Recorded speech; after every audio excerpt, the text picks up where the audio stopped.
मेरे प्रिय श्रोताओं, आप सभी को सादर नमस्कार। स्वागत है आपका बाबा साहब रेडियो पर। यह सिर्फ एक रेडियो नहीं, यह एक आवाज है। बराबरी की, न्याय की और आत्मसम्मान की। मेरे सम्मानित श्रोताओं, आइए हम इतिहास के पन्नों को पलटते हुए बढ़ते हैं एक पवित्र यात्रा की ओर। एक ऐसी महागाथा जो सिर्फ किसी व्यक्ति की कहानी नहीं, बल्कि पूरी मानवता का इतिहास है। प्रिय श्रोताओं, जरा आंखें बंद कीजिए और सोचिए, एक ऐसी धरती जहां इंसानों के बीच सिर्फ रंग के कारण दीवारें खड़ी कर दी गई हों, जहां किसी का जन्म ही उसकी नियति तय कर देता हो, जहां स्कूल, बस, बगीचे, अस्पताल, यहां तक कि शौचालय तक बंटे हों सिर्फ गोरे और काले नाम की रेखाओं से। सोचिए, जब कोई बच्चा पैदा होता है तो उसे यह नहीं बताया जाता कि वह कितना प्रतिभावान है, बल्कि यह बताया जाता है कि उसकी चमड़ी का रंग उसकी पूरी जिंदगी का फैसला करेगा। ऐसी व्यवस्था को क्या कहा जाए? क्या यह सभ्यता है? क्या यह इंसानियत है? या यह उस अंधकार का प्रतीक है जिससे निकलने के लिए पूरी दुनिया ने संघर्ष किया? मेरे प्रिय श्रोताओं, मानव इतिहास में कई ऐसे महापुरुष हुए हैं जिन्होंने अन्याय को देखा और मौन नहीं रहे। भारत में बाबा साहब भीमराव आंबेडकर ने सामाजिक समानता और न्याय की मशाल उठाई। मार्टिन लूथर किंग जूनियर ने अमेरिका में नागरिक अधिकारों की लड़ाई लड़ी। इसी कड़ी में एक और नाम है, एक ऐसा नाम जिसे सुनते ही त्याग और संघर्ष का प्रतीक आंखों के सामने उभर आता है। एक ऐसा व्यक्तित्व जिसने जेल की सलाखों को अपनी तपस्या बना लिया, जिसने 27 वर्ष तक कारावास झेलकर भी बदले की नहीं, बल्कि क्षमा की राह चुनी, जिसकी जिंदगी यह सिखाती है कि नफरत का जवाब नफरत से नहीं, बल्कि प्रेम और न्याय से दिया जाता है। श्रोताओं, आज हम जिस महामानव की महागाथा सुनेंगे, वह एक साधारण जनजातीय परिवार में जन्मे, लेकिन पूरी दुनिया के लिए आशा के प्रतीक बने। उनकी आंखों में सिर्फ अपने देशवासियों की मुक्ति का सपना नहीं था, बल्कि पूरी मानवता की स्वतंत्रता की ज्योति जल रही थी। उन्होंने देखा कि कैसे उनके लोगों को दूसरे दर्जे का नागरिक बना दिया गया था। उन्होंने सुना कि कैसे उनके पूर्वजों की जमीन, सम्मान और अधिकार छीन लिए गए थे। उन्होंने महसूस किया कि अगर वे मौन रहे तो आने वाली पीढ़ियां भी गुलामी में जकड़ी रहेंगी, और तब उन्होंने तय किया कि चाहे कितनी भी बड़ी कीमत चुकानी पड़े, अन्याय के खिलाफ आवाज उठानी ही होगी। मेरे प्रिय श्रोताओं, इतिहास गवाह है, सच्चे योद्धा हथियारों से नहीं, विचारों से पैदा होते हैं, और जब उनके विचार दुनिया को छूते हैं तो साम्राज्य गिरते हैं, दीवारें टूटती हैं और इंसानियत जीत जाती है। हाँ श्रोताओं, यह महागाथा है नेल्सन मंडेला की। पहला अध्याय, बचपन और शिक्षा। सन 1918, अफ्रीका की धरती का एक कोना, पूर्वी केप प्रांत का एक छोटा सा गांव मेजो। यहां मदीबा कबीले का एक घर, और उसी घर में जन्म लेते हैं एक शिशु। यह शिशु साधारण था, लेकिन उसके भविष्य में छिपा था असाधारण संघर्ष। उनका नाम रखा गया रोली हला हला। स्थानीय भाषा खोसा में रोली हला हला का अर्थ होता है शरारती बच्चा या पेड़ की डाल हिलाने वाला। शायद नियति पहले ही इशारा कर रही थी कि यह बालक आने वाले समय में व्यवस्था की जड़ें हिलाएगा। नेल्सन मंडेला जिस वंश में जन्मे, वह थेम्बू जनजाति का हिस्सा था। उनके पिता गदला हेनरी मफाकान्यस्वा थेम्बू के मुखिया के सलाहकार थे। उनकी माता नोसेकेनी गहरी धार्मिक प्रवृत्ति की महिला थीं। मंडेला का बचपन अफ्रीकी परंपराओं और जनजातीय रीति रिवाजों के बीच बीता, परंतु जब मंडेला केवल 9 वर्ष के थे, उनके पिता का देहांत हो गया। यह घटना उनके जीवन की पहली बड़ी चुनौती थी। पिता की छत्र छाया छिन गई, परंतु नियति ने उन्हें एक और सहारा दिया। गदला के पुराने मित्र, थेम्बू जनजाति के शासक जोंगिंटाबा दलिंदिएबो ने मंडेला की जिम्मेदारी अपने ऊपर ले ली। अब यह बालक महलों और राज दरबार के वातावरण में बड़ा होने लगा। उसे जनजातीय सभाओं में बैठने का अवसर मिला, जहां बड़े बुजुर्ग सामूहिक निर्णय लेते थे। वहीं से मंडेला ने सीखा, नेतृत्व का अर्थ आदेश देना नहीं, बल्कि दूसरों की बात सुनना है। उनका बचपन खेलों, कहानियों और ग्रामीण जीवन की सहजता में बीता। वे गायें चराते, गांव के बच्चों के साथ कुश्ती लड़ते और बुजुर्गों से पूर्वजों के वीरता की गाथाएं सुनते। इन कहानियों ने उनके मन में साहस और स्वतंत्रता का बीज बो दिया। अब आते हैं उनकी शिक्षा की शुरुआत पर। मंडेला को स्थानीय मिशनरी स्कूल में भेजा गया। वहां उनकी पहली शिक्षिका मिसेज मडिंगा ने थीं। यहीं पर उन्हें नया नाम मिला, नेल्सन, यह नाम अंग्रेजी परंपरा के अनुसार दिया गया, क्योंकि उस समय ईसाई मिशनरियों की परंपरा थी कि बच्चों को अंग्रेजी नाम दिए जाए। नेल्सन मंडेला एक गंभीर और अनुशासित छात्र थे। उन्हें इतिहास और कहानियां पढ़ना बहुत पसंद था। उन्होंने अफ्रीकी नायकों और महापुरुषों की गाथाएं पढ़ीं, विशेषकर उन योद्धाओं की जिन्होंने अपने देश की रक्षा की थी। ये सब उनके भीतर राष्ट्र प्रेम और साहस को और प्रबल करते गए। युवा होते होते मंडेला की शिक्षा उन्हें यूनिवर्सिटी कॉलेज ऑफ फोर्ट हरे तक ले गई। यह कॉलेज अफ्रीका के सबसे प्रतिष्ठित संस्थानों में गिना जाता था। यहीं से अनेक भविष्य के नेता निकले। फोर्ट हरे में उन्होंने बैचलर ऑफ आर्ट्स की पढ़ाई शुरू की, लेकिन जैसा अक्सर होता है, महान व्यक्तित्वों की राह में संघर्ष जल्दी आ जाता है। मंडेला छात्र राजनीति में सक्रिय हुए। उन्होंने अन्याय और भेदभाव के खिलाफ आवाज उठाई। छात्र संघ के चुनावों में भी वे शामिल हुए। परंतु जब कॉलेज प्रशासन ने छात्रों की मांगों को अनसुना किया, तो मंडेला ने हड़ताल का समर्थन किया। परिणामस्वरूप उन्हें कॉलेज से निष्कासित कर दिया गया। फोर्ट हरे से निष्कासन के बाद जोंगिंटाबा ने मंडेला को पारंपरिक रीति रिवाजों के अनुसार शाही परिवार में शामिल होने और विवाह करने के लिए तैयार करने का प्रयास किया। उन्होंने यह प्रस्ताव ठुकरा दिया और जोहानेसबर्ग भाग गए। यहीं से उनके जीवन का नया अध्याय शुरू हुआ। जोहानेसबर्ग की चहल पहल, गोरों और अश्वेतों के बीच का गहरा भेदभाव और कठिन परिश्रम की जिंदगी ने मंडेला को वास्तविकता का सामना करवाया। उन्होंने चौकीदार, क्लर्क और अन्य छोटे मोटे काम किए। साथ ही उन्होंने शिक्षा जारी रखी। विटवाटरसैंड विश्वविद्यालय में कानून की पढ़ाई शुरू की। यहां वे पहले अश्वेत छात्रों में से एक थे। यह भी एक संघर्ष था, क्योंकि कक्षा में उन्हें अक्सर भेदभाव और तिरस्कार सहना पड़ता। लेकिन नेल्सन मंडेला ने हार नहीं मानी। उन्होंने अपने लक्ष्य पर ध्यान रखा। उन्होंने पढ़ाई पूरी की और वकील बने। सोचिए, एक बालक जो गायें चराता था, जो जनजातीय गीत सुनते हुए बड़ा हुआ, जो पिता को बचपन में ही खो बैठा, वही बालक अब वकील की डिग्री लेकर खड़ा है। उसके भीतर एक सपना है, अपने लोगों को न्याय दिलाने का। प्रिय श्रोताओं, बचपन और शिक्षा ने मंडेला को इस काबिल बनाया कि वह जीवन की कठिनाइयों का सामना कर सके। यह हमें यह याद दिलाता है कि परिस्थितियां चाहे कैसी भी हों, अगर इंसान में साहस और संकल्प हो तो वह हर मुश्किल को अवसर में बदल सकता है। मेरे प्रिय श्रोताओं, अब हम आगे बढ़ेंगे उस सफर की ओर जहां नेल्सन मंडेला एक विद्यार्थी से कार्यकर्ता बने और फिर पूरे देश की आवाज। तो बने रहिए बाबा साहब रेडियो के साथ। दूसरा अध्याय, राजनीतिक जागरण और आंदोलन की शुरुआत। मेरे प्रिय श्रोताओं, जैसे जैसे नेल्सन मंडेला बड़े हुए, उनकी आंखों में सिर्फ व्यक्तिगत उपलब्धियों का सपना नहीं था। उनके भीतर धीरे धीरे जाग रही थी न्याय और समानता की आग। जोहानेसबर्ग की सड़कों पर वह युवा मंडेला रोज देखते। अश्वेत मजदूरों को कैसे तिरस्कार और भेदभाव झेलना पड़ता है।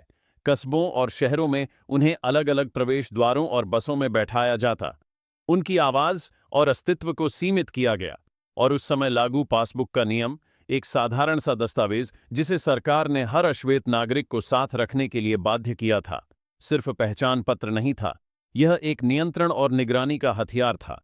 इसमें हर व्यक्ति की यात्रा, स्थान और कार्य का विवरण दर्ज रहता। यदि कोई इसे साथ नहीं रखता था तो उसे गिरफ्तार किया जा सकता था।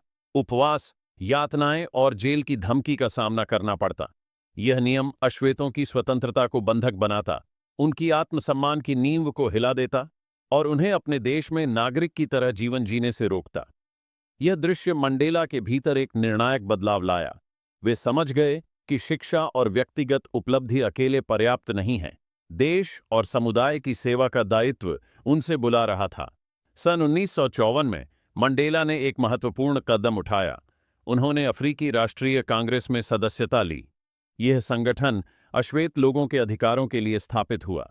युवा मंडेला केवल एक सदस्य नहीं बने, बल्कि जल्द ही उन्होंने युवा लीग का नेतृत्व संभाला। युवा मंडेला और उनके साथी नेताओं ने सोचा, यदि हम अहिंसक तरीकों से सत्ताधारी सरकार के रंगभेद कानूनों को चुनौती देंगे तो समाज बदल सकता है। उन्होंने अभियान शुरू किया। अश्वेत लोगों को पासबुक रखने की आवश्यकता के विरोध में उनकी यात्रा पूरे देश में चली।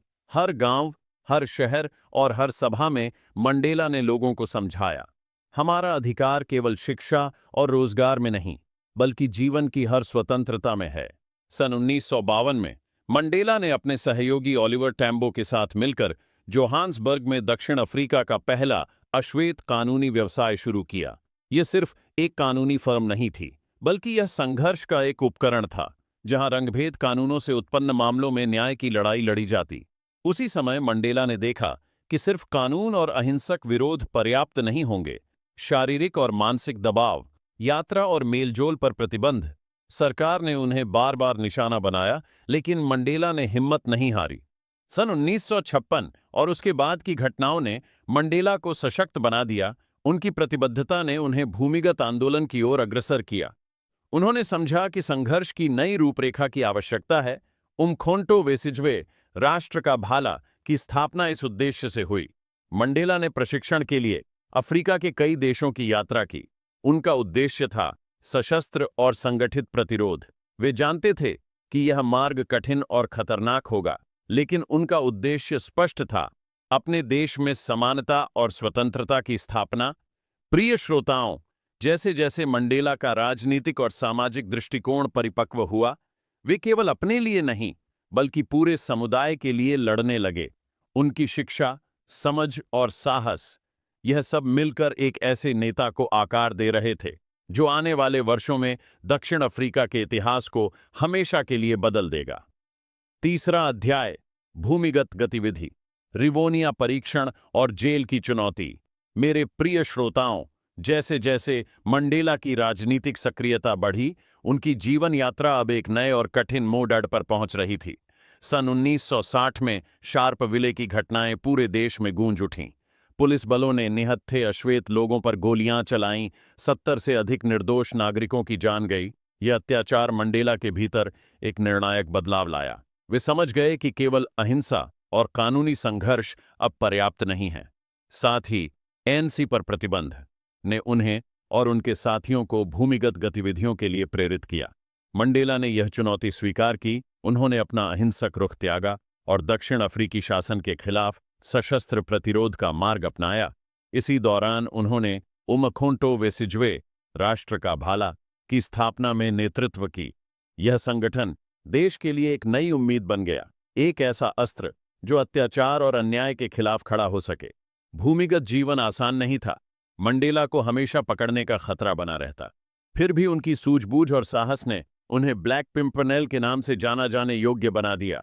वे लगातार देश भर में संगठन को मजबूत करने और लोगों को शिक्षित करने का काम करते रहे। सन 1962 में मंडेला ने सशस्त्र संघर्ष और प्रशिक्षण के लिए अफ्रीका की यात्रा की। अल्जीरिया में उन्होंने गुरिल्ला युद्ध और रणनीति का प्रशिक्षण प्राप्त किया।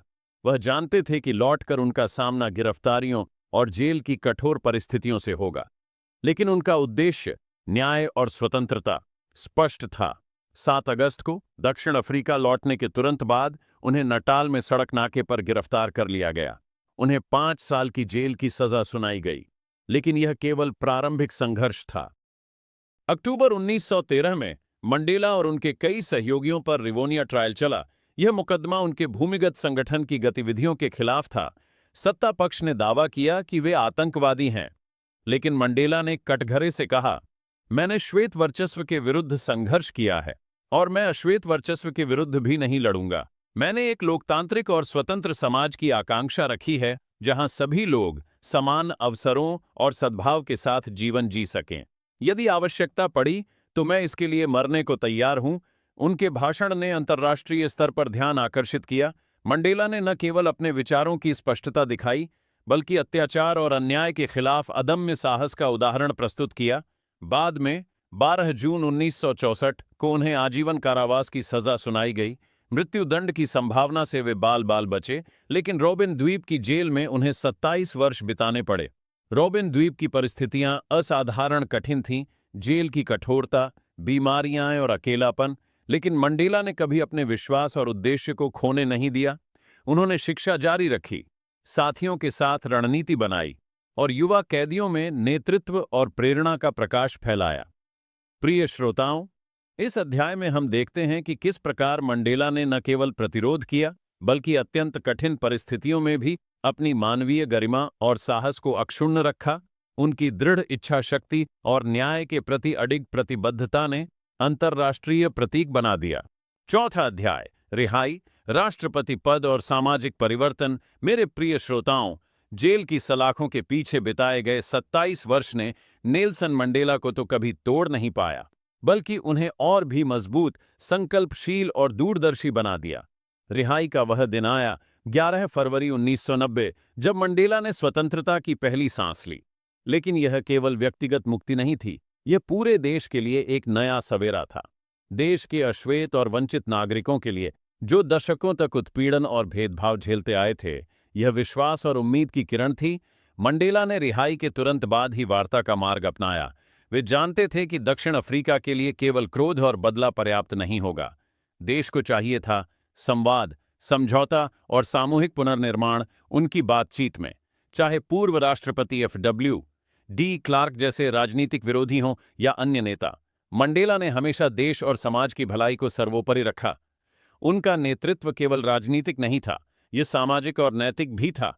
वे जानते थे कि नस्लीय समानता और लोकतंत्र केवल कानूनों से नहीं आएंगे, इसलिए उन्होंने शिक्षा, स्वास्थ्य और समाज के कमजोर तबकों के उत्थान पर ध्यान दिया।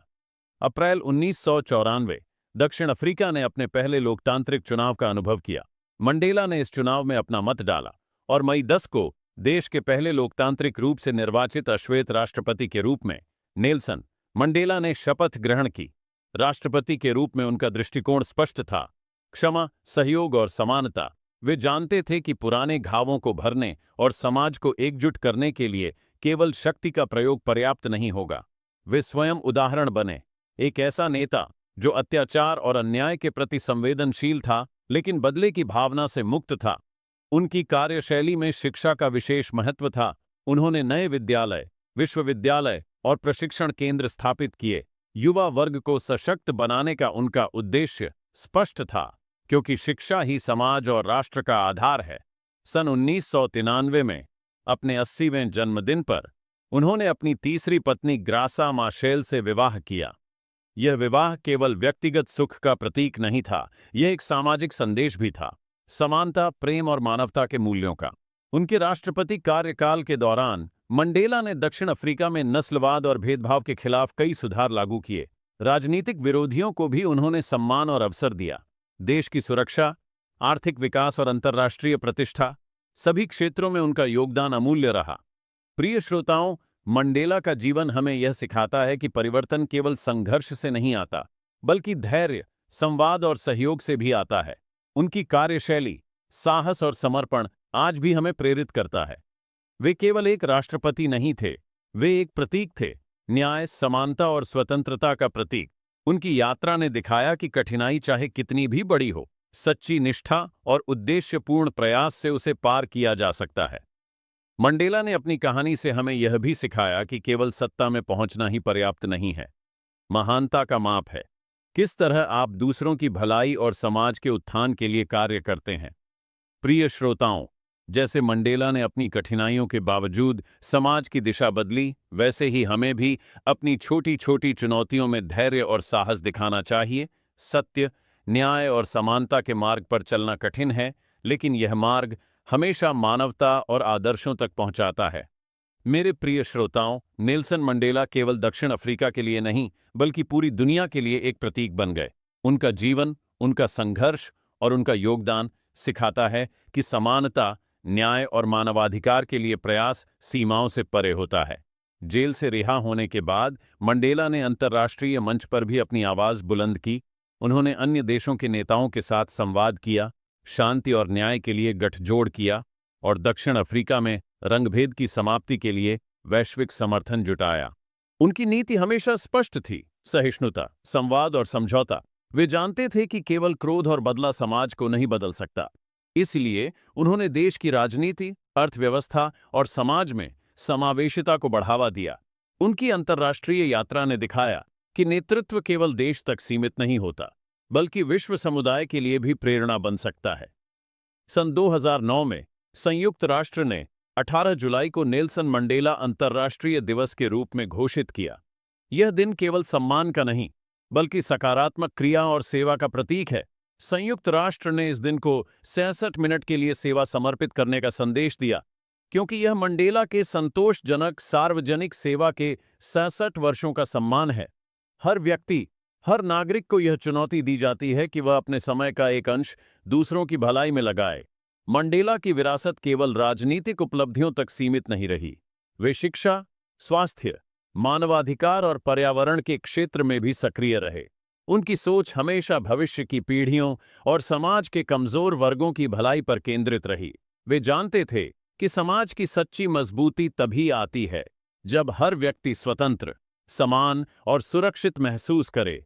विश्व भर में उनके योगदान को नोबेल शांति पुरस्कार और अन्य अंतर्राष्ट्रीय सम्मानों से सम्मानित किया गया, लेकिन उनके लिए सबसे बड़ा पुरस्कार था लोगों का सम्मान और विश्वास। उन्होंने दिखाया कि सच्चा नेतृत्व केवल सत्ता और पद से नहीं, बल्कि सेवा, त्याग और न्याय के लिए स्थिर प्रयास से आता है। प्रिय श्रोताओं, मंडेला की विरासत हमें यह सिखाती है कि परिवर्तन की शक्ति प्रत्येक व्यक्ति में है। हम सभी के पास दुनिया को बेहतर बनाने की क्षमता है। सिर्फ अपने लिए नहीं, बल्कि समाज और मानवता के लिए भी कदम उठाना चाहिए। वे हमें याद दिलाते हैं कि क्षमा, संवाद और सहयोग से ही समाज में स्थायी शांति और समानता लाई जा सकती है।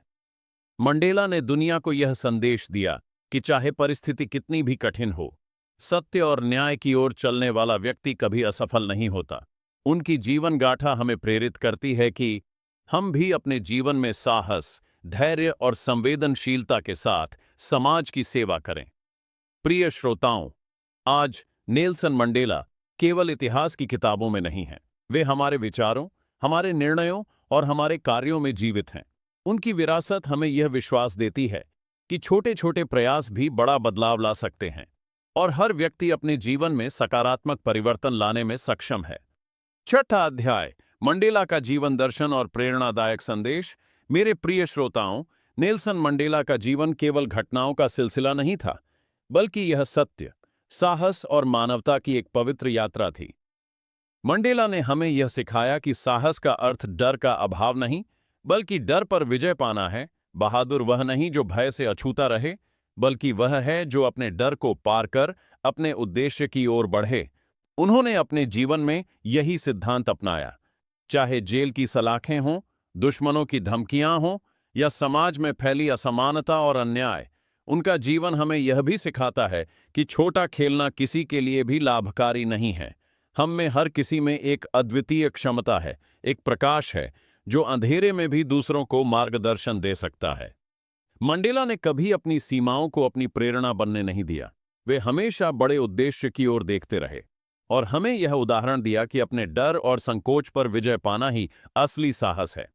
उनकी शिक्षा और सक्रियता ने दिखाया कि ज्ञान केवल व्यक्ति के लिए नहीं, समाज के लिए भी है। जब व्यक्ति अपनी समझ और शिक्षा को न्याय, समानता और सेवा के लिए उपयोग करता है, तो वह समाज में प्रेरणा का स्रोत बन जाता है। मंडेला ने हर कदम पर यही सिद्धांत अपनाया। उनकी प्रेरणा केवल व्यक्तिगत सफलता तक सीमित नहीं थी, बल्कि यह पूरे राष्ट्र और विश्व के लिए प्रकाश स्तंभ बन गई। प्रिय श्रोताओं, मंडेला का जीवन हमें यह याद दिलाता है कि परिवर्तन संभव है, भले ही रास्ता कठिन और चुनौतीपूर्ण क्यों न हो। सत्य, धैर्य, क्षमा और दृढ़ संकल्प से ही समाज में स्थायी परिवर्तन आता है। हमारे छोटे छोटे प्रयास भी मिलकर बड़ी क्रांति की नींव रख सकते हैं। उन्होंने हमें यह भी सिखाया कि क्षमा ही शांति का एकमात्र मार्ग है। हमारे हृदय में, हमारे घरों में और हमारे समाज में पुरानी गलतियों और कटुता को पीछे छोड़कर ही हम भविष्य की ओर कदम बढ़ा सकते हैं। मंडेला ने व्यक्तिगत और सामाजिक स्तर पर यही संदेश दिया कि केवल प्रतिशोध या क्रोध से कोई स्थायी समाधान नहीं आता। उनकी पवित्र यात्रा हमें यह भी दिखाती है कि सच्चा नेतृत्व केवल शक्ति या पद से नहीं, बल्कि सेवा, त्याग और न्याय के प्रति अडिग प्रतिबद्धता से आता है। वे केवल एक महान नेता नहीं थे, वे एक आदर्श, एक प्रेरणा और एक जीवन पाठ थे, जिसे सुनकर और समझकर हम अपने जीवन को बेहतर बना सकते हैं। प्रिय श्रोताओं, जैसे मंडेला ने अपने जीवन में चुनौतियों का सामना किया, हम भी अपने जीवन में आने वाली कठिनाइयों और बाधाओं का सामना कर सकते हैं, सिर्फ अपने लिए नहीं, बल्कि समाज, देश और मानवता के लिए भी। उनकी जीवन गाथा हमें यह सिखाती है कि हमारे कर्म और हमारा दृष्टिकोण ही हमारे और समाज के भविष्य को आकार देते हैं। प्रिय श्रोताओं, नेल्सन मंडेला का जीवन संदेश है, डर का सामना करो, बड़े उद्देश्य को अपनाओ, ज्ञान और सेवा के माध्यम से समाज में बदलाव लाओ और क्षमा और सहयोग से स्थायी शांति और समानता की स्थापना करो। यह जीवन दर्शन केवल उनके समय के लिए नहीं, बल्कि आज के हमारे लिए भी उतना ही प्रासंगिक है। जैसे मंडेला ने समाज और राष्ट्र को बदलने की दिशा में कदम उठाए, वैसे ही हम भी अपने छोटे छोटे प्रयासों से एक श्रेष्ठ और न्यायपूर्ण समाज का निर्माण कर सकते हैं। 7वां अध्याय, मंडेला की प्रेरक विरासत, समापन और रेडियो नरेशन का फाइनल संदेश। मेरे प्रिय श्रोताओं, जैसे जैसे हम नेल्सन मंडेला की पवित्र यात्रा के अंतिम चरण की ओर बढ़ते हैं, हमें एहसास होता है कि उनका जीवन केवल व्यक्तिगत संघर्ष की कहानी नहीं, बल्कि एक ऐसी प्रेरणा है जो सदियों तक हमारे विचारों और कर्मों को दिशा देती रहेगी। नेल्सन मंडेला ने दिखाया कि सत्य, न्याय और समानता की दिशा में स्थिर प्रयास ही असली शक्ति है। उन्होंने अपने जीवन के हर क्षण में यह सिद्ध किया कि अंधकार, अन्याय और कट्टरता की परिस्थितियों में भी मानवता और करुणा की लौ बुझने नहीं दी जा सकती। उनकी विरासत केवल दक्षिण अफ्रीका तक सीमित नहीं रही। पूरे विश्व ने उन्हें देखा, सीखा और अपने जीवन में अपनाया। उनके नेतृत्व, उनकी शिक्षा, उनका साहस और उनकी क्षमा की भावना हर देश, हर समाज और हर व्यक्ति के लिए प्रेरणा बन गई। प्रिय श्रोताओं, मंडेला ने हमें यह सिखाया कि सभी बाधाएं अस्थायी होती हैं, लेकिन हमारी इच्छा शक्ति और हमारी समझ स्थायी परिवर्तन की नींव रखती है। उनका जीवन संदेश है, छोटे छोटे प्रयास भी जब एकजुट होते हैं तो वे दुनिया बदल सकते हैं। वे हमें यह याद दिलाते हैं कि हमारा कर्तव्य केवल अपने लिए नहीं, बल्कि समाज, देश और मानवता के लिए है। उनकी पवित्र यात्रा हमें यह भी दिखाती है कि संवाद, सहयोग और क्षमा से ही स्थायी शांति संभव है। दुश्मनी, द्वेष और संकीर्णता केवल समाज को तोड़ते हैं। मंडेला ने प्रतिशोध के बजाय सहिष्णुता और समझौते को अपनाया और हमें सिखाया कि यही मार्ग न्याय और समानता की ओर ले जाता है। प्रिय श्रोताओं, जैसे मंडेला ने अपने जीवन में अदम्य साहस और दृढ़ संकल्प दिखाया, वैसे ही हमें भी अपने जीवन में छोटे छोटे साहसिक कदम उठाने चाहिए। हमारा ज्ञान, हमारी सेवा और हमारी समझ दुनिया में सकारात्मक बदलाव लाने की क्षमता रखती है। आज जब हम नेल्सन मंडेला की पवित्र यात्रा को याद करते हैं, हमें यह समझना चाहिए कि उनका संदेश केवल यादों में जीवित नहीं है, बल्कि हमारे विचारों, हमारे कार्यों और हमारे निर्णयों में आज भी जीवित है। हमारा प्रयास है कि हम एक ऐसे श्रेष्ठ समाज के निर्माण में सहायक बने जो मानवता, समानता, स्वतंत्रता, न्याय और बंधुत्व की भावना पर आधारित हो। प्रिय श्रोताओं, यदि आपको यह प्रेरक ऑडियो बुक पसंद आई हो तो चैनल को लाइक, सब्सक्राइब और शेयर करें। यही आपका समर्थन होगा इस कार्यक्रम को आगे बढ़ाने का। अपने कमेंट के माध्यम से अपनी प्रतिक्रिया अवश्य दें। एक श्रेष्ठ राष्ट्र के निर्माण में सहायक हो सकेंगे। प्रिय श्रोताओं, आज की इस पवित्र यात्रा को हम यहीं विराम देते हैं। तो मिलते हैं अगली बार बाबा साहब रेडियो पर। तब तक के लिए जय हिंद, जय मानवता, जय मंडेला, जय भीम।